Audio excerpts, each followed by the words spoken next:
양의 목장에 가면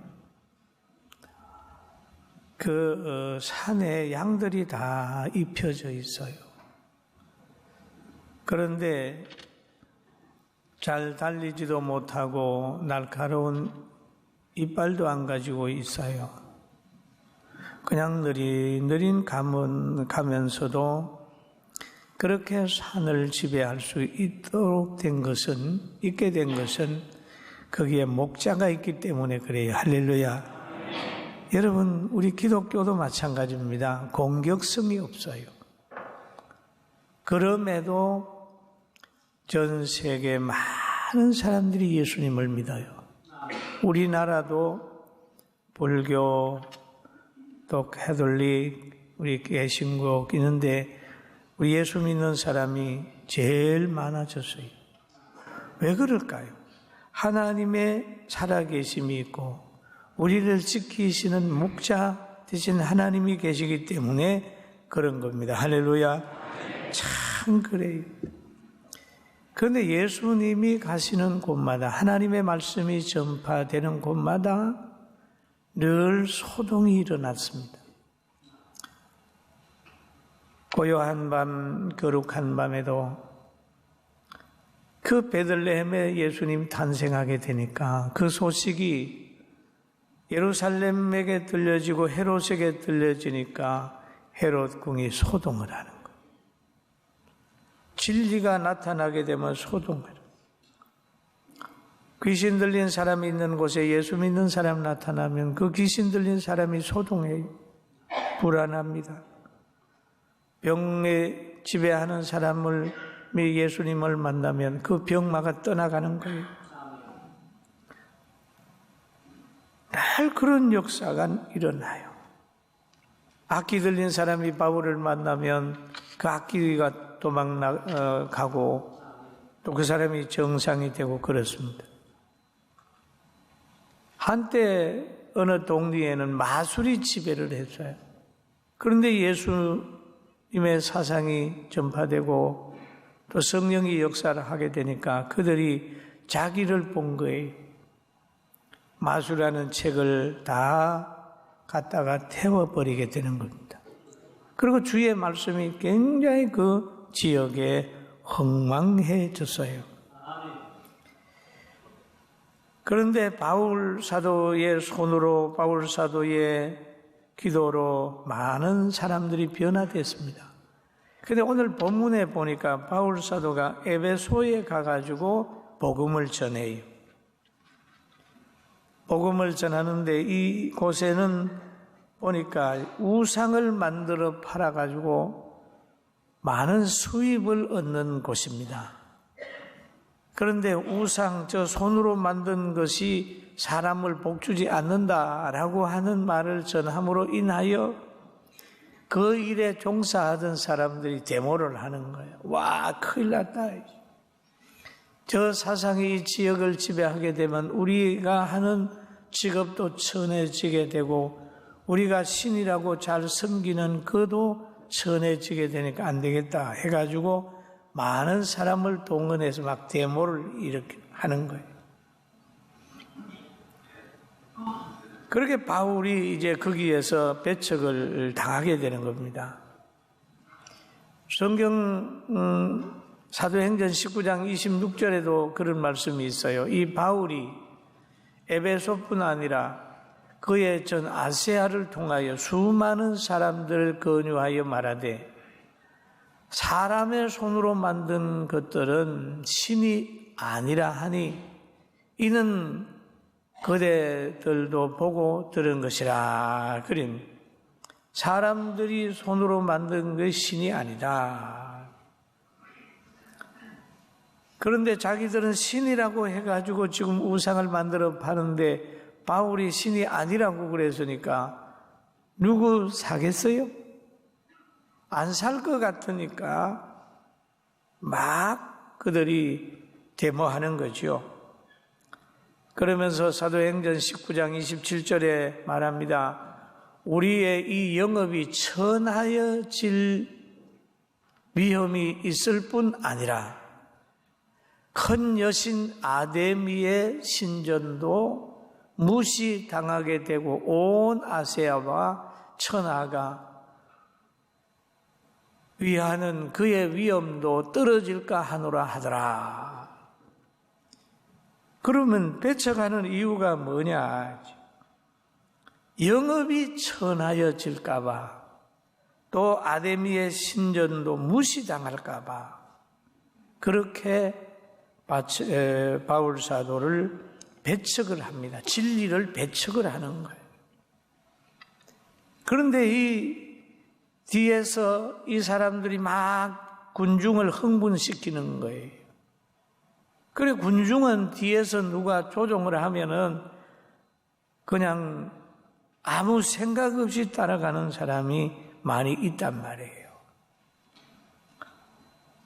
사도행전 19장 32절에 보면 그런 말이 있어요. 사람들이 외쳐 어떤 일은 이런 말을, 어떤 일은 저런 말을 하니 모인 무리가 분란하여 태반이나 어찌하여 모였는지 알지 못하더라.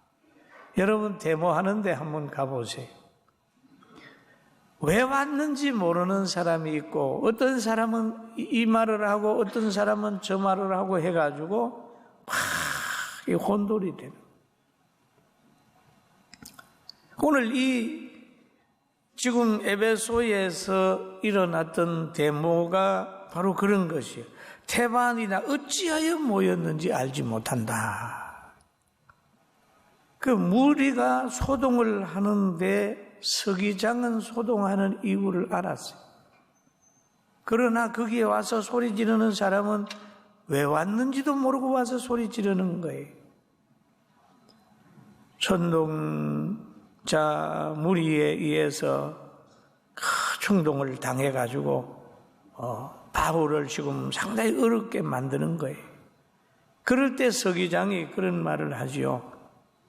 사도행전 19장에 보면 신전의 물건을 도둑질하지도 아니하였고 우리의 여신을 비방하지도 아니한 이 사람들을 너희가 붙잡아 왔으니 만일 데메드리오와 그와 함께 있는 직공들이 누구에게 고발할 것이 있으면 재판날에 날도 있고 총족들도 있으니 피차 고소할 것이요. 그랬습니다. 그러면 서기장이 가만히 보니까 이거 무리가 하는 것이 맞지 않다는 말이에요. 신전의 물건을 도둑질한 일도 없고 또 여신을 비방한 일도 없는데 사람들이 막 그런 사람들 어렵게 만든다는 말이에요. 여러분 이것이 시대 속에 이 서기장 같은 사람들이 역할을 잘해야 돼. 여러분 빛의 복음이 전파되면 소동이 일어나게 돼 있어요. 어둠에 속한 자는 늘 빛을 만나게 되면 당황하게 되고 소동하게 되는 겁니다. 어둠에 속한 사람의 특징은 뭐냐? 문제가 발생되면은 모든 문제를 상대에게 찾아요. 그게 어둠에 속한 사람의 특징입니다. 가정에 문제가 생기면 남편은 아내에게 그 책임을 전가하고 부모는 또 자녀에게, 자녀는 부모에게, 부부간에도 서로 책임 전가를 하는 거예요. 여러분 이런 가정이 행복할 수 있겠습니까? 무슨 일이 생기면 자기에게서 문제를 찾아야 모든 것이 해결이 돼요. 자기에게 문제를 찾아야 해결하게 되고 자기에게 문제를 찾아야 미래가 보이는 거예요. 할렐루야. 그렇잖아요. 어둠에 속하면 지식과 삶과 행복을 분별을 할 수가 없어요. 또 우리나라에 복음 전하러 지금 토마스 선교사가 올 때 거기에는 그 현장이 소동했어요. 예수님이 베들레헴에 나타났을 때 헤롯이 소동했잖아요. 우리나라에 복음이 들어와 있을 때 유교 문화에 계시던 분들이 소동하는 겁니다. 어떻게 소동했나요? 야, 큰일 났다. 우리 가정에 예수 안 믿는 사람이 들어와서 조상 제사를 안 지낸다. 큰일 났다. 그 유교 문화와 그 진리가 빠지는 거예요. 가정에 문제가 생기는 거예요. 그래서 명절날만 되면은 그 유교 문화를 따르는 사람하고 기독교 문화 속에 있는 사람들하고 자꾸 충돌이 생겨요. 여러분은 충돌 안 하고 오셨지요? 응? 하고 온 사람 혹 있을 수도 있을 거예요. 예수님의 마음을 가지면 그런 충돌과 갈등 속에서도 원만하게 잘 해결이 될 수 있어요. 할렐루야. 그렇습니다.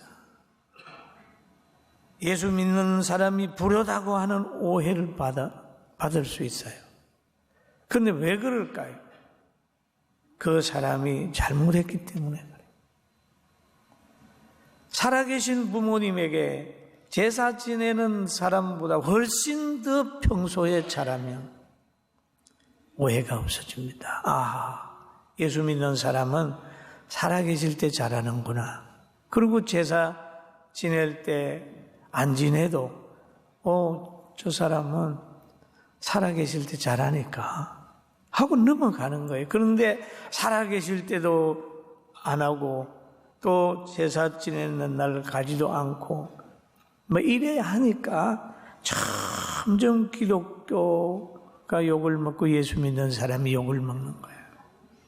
여러분, 우리는 믿음으로 이 문화적 갈등을 잘 해결하게 되기를 주님의 이름으로 축원합니다. 아멘. 잘 해결해. 자녀들아, 너희 주 안에서 너희 부모를 순종하라. 이것이 옳으니라. 내 아버지와 어머니를 공경하라. 이것이 약속 있는 첫 계명이니 라고 얘기를 하잖아요. 계명이다. 부모님은 자녀들에게 주 안에서 명령할 수 있어요. 하나님이 주신 특권입니다.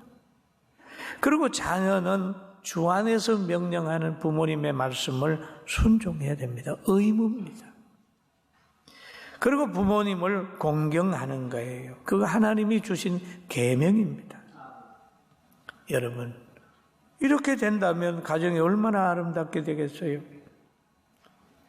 그런데 이 복음이 가정이나 개인에게 갔을 때 거기에 소동이 일어나는 것은 복음과 대적이 되는 이질적 부분이 있다는 거지요. 여러분, 말씀을 듣다가 콱 부딪힐 때가 있잖아요. 그 왜 그러냐 하면 저의 신앙관하고 안 맞다는 거거든.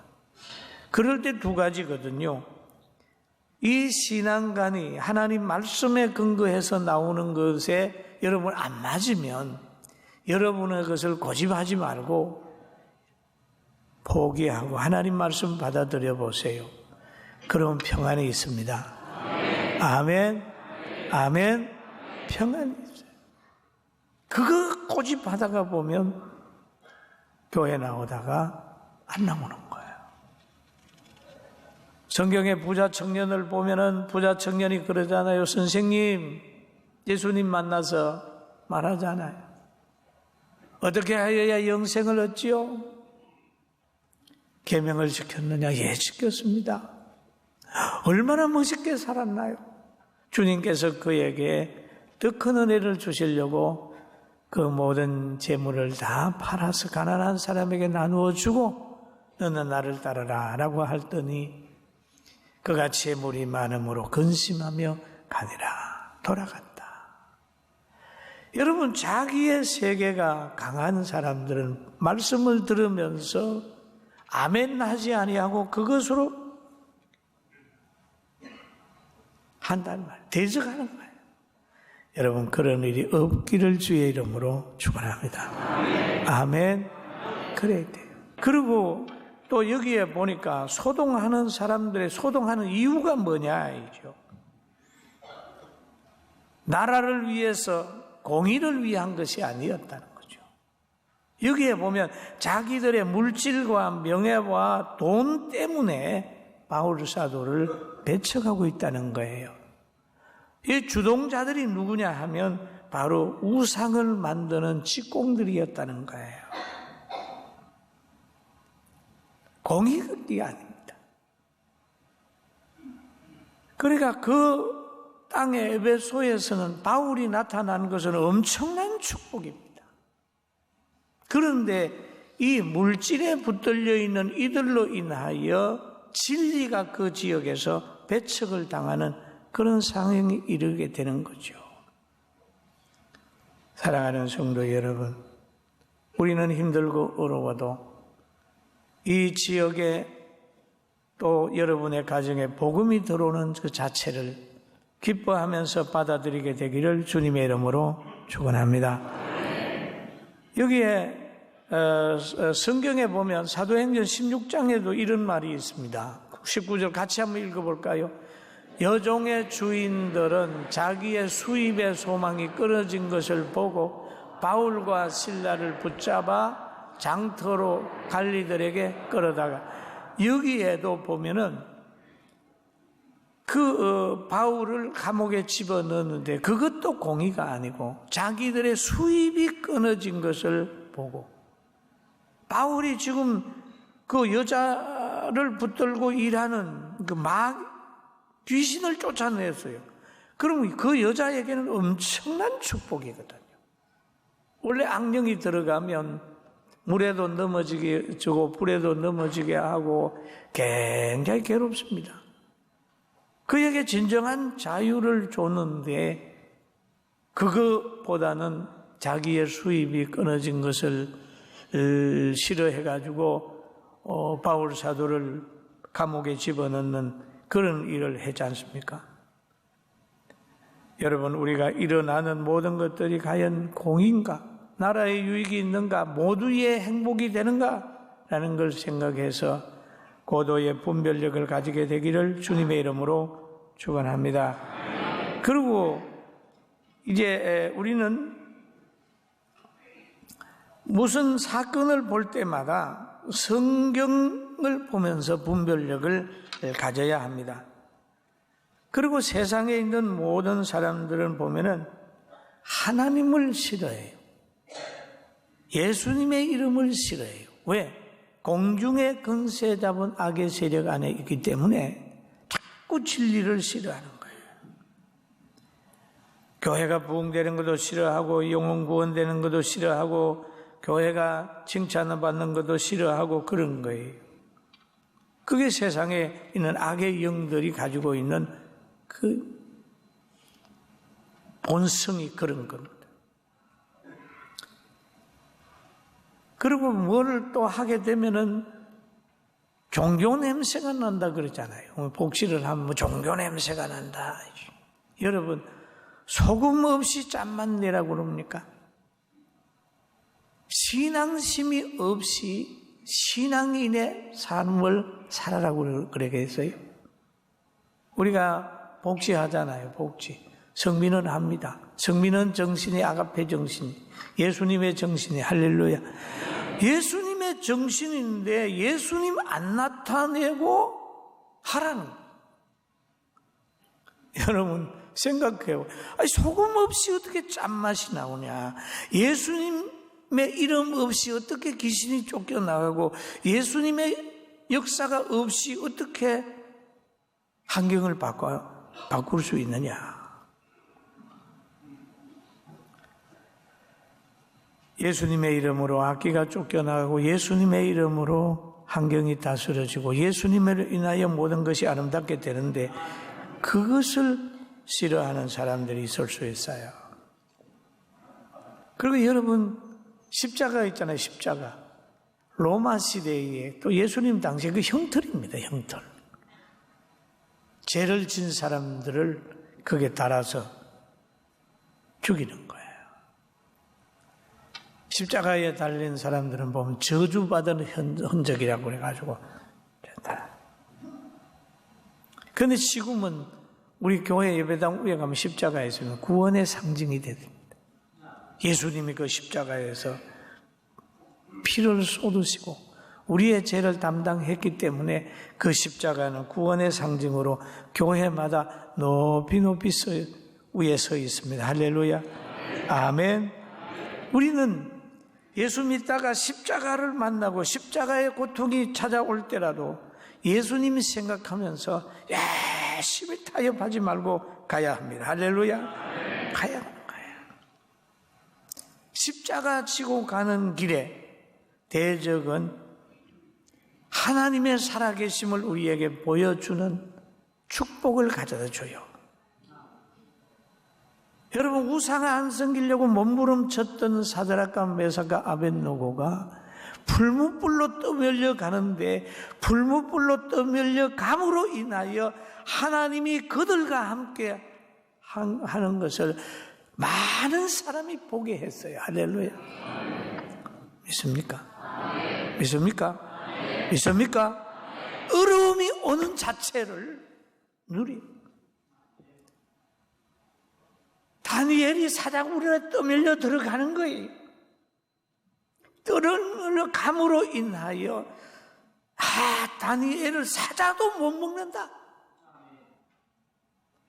사자도 다니엘같이 기도하는 사람들을 해할 수 없다는 걸 보여주는 사건. 보여주는 사건. 또 바다에 막 풍랑이 일어나잖아요. 풍랑이 일어나요. 그 풍랑이 일어남으로 인하여 예수님의 존재가 제자들에게 알려지는 거예요. 바람과 바다야 잠잠하라. 그러니까 잠잠했어요. 예수님의 제자들이 이분이 누구이길래 바람과 바다도 잔잔하는가? 여러분에게도 또는 저에게도 이런 풍랑이 올 수가 있고 억울한 일 당할 수가 있고 질병이 올 수가 있고 올 수 있어요. 그럴 때 주님의 살아계심을 체험하는 기회가 된 줄 알고 차선하지 말고 말씀을 붙들고 나가시기를 주의 이름으로 축원합니다. 아멘. 어려움이 와야 그때 하나님이 함께하는 모습을 느껴요. 그리고 예수님 때도 보면은 복음이 전파되면 복음과 율법의 갈등이 있었죠. 예수님 때. 유교 또 한국에서는 기독교와 유교의 갈등이 있잖아요. 갈등이 있을 수 있어요. 불신자와 또 공산주의자들과 무신론자와 또 우리는 갈등하기도 합니다. 에베소에서는 아데미와 복음의 갈등이 있어가지고 지금 막 데모하고 그래요. 여러분, 어떤 갈등이 있다 할지라도 믿음으로 그 환경을 이겨나가게 되기를 주의 이름으로 축원합니다. 할렐루야. 과거에 어떤 교회에 중직 한 분이 있었습니다. 집회를 갔던 교회인데 그 목회자가 아주 열정으로 목회를 했어요. 그래가지고 막 교회가 터져나가는 거예요. 그래서 어느 날 저보고 와서 재직 세미나를 해달라고 그래서 재직 세미나를 하고 왔는데 그 가운데 상당한 직분자 한 분이 죽기 살기로 예배당 짓는 걸 방해라. 안 됩니다. 결국 그 목사님이 여기서 안 되겠다 그래가지고 사임을 하더라고요. 사람들은 말이 오는데 예배당 짓지 말자고. 얼마 동안 시간이 흐른 다음에 왜 못 짓게 했냐 하는 걸 알게 되는데 그분이 자기가 경제적으로 넉넉하지 않기 때문에 중직자인 자기가 상당한 부분을 해야 성도들에게 얼굴이 나는데 금축을 하게 되면 자기가 약하게 보이고 다른 사람이 많이 하면 자기가 위상이 좀 낮아질까 봐 그랬노라고 그게 알려졌어요. 여러분, 우리는 어디 가서 내 가주가 되지 말고 정말 나는 낮아져도 하나님께 영광만 돌아가면 물속으로라도 그 다른 사람이 나를 밟고 넘어갈 수 있도록 그런 자세로 간다면 하나님이 크게 쓸 겁니다. 아멘. 우리 옆 사람 하나님이 크게 쓸 겁니다. 아멘. 하나님이 크게 쓸 거예요. 그렇게 자기를 내세우려고 하면 안 된다. 그리고 이 많은 사람들은 십자가 없는 신앙을 자꾸 가지려고 그래요. 십자가 없는 신앙은 물량주의, 현실주의, 성공주의에 빠져서 기복신앙을 가지게 되면 십자가는 늘 없어요. 십자가 없는 신앙은 부활도 없잖아요. 여러분, 우리가 십자가를 기억하며 온 군중이 배쳐간다 할지라도 좌절하지 않고 타협하지 않고 믿음으로 이 환경을 극복했던 바울을 닮아 예수님 안에 승리합시다. 아멘. 우리 1000년 1000명 24시간 기도회를 하면서 3년 동안 대한민국을 위해 눈물을 흘리고 우리 영육간의 여러분과 우리 모두의 가정 회복되고 여러분 사업체도 회복이 되고 교회도 부흥되고 헌당되고 또 소외된 탈북자들도 3년 동안 잘해서 이 지역에 또 이 대한민국에 와서 뿌리 내리고 통일되는 날 그리스도인들이 올라가서 저 낙후된 저곳에 가서 교회 세우고 하나님이 기뻐하는 사역하도록 함께 깨어있는 우리 모두가 되길 주의 이름으로 축원합니다.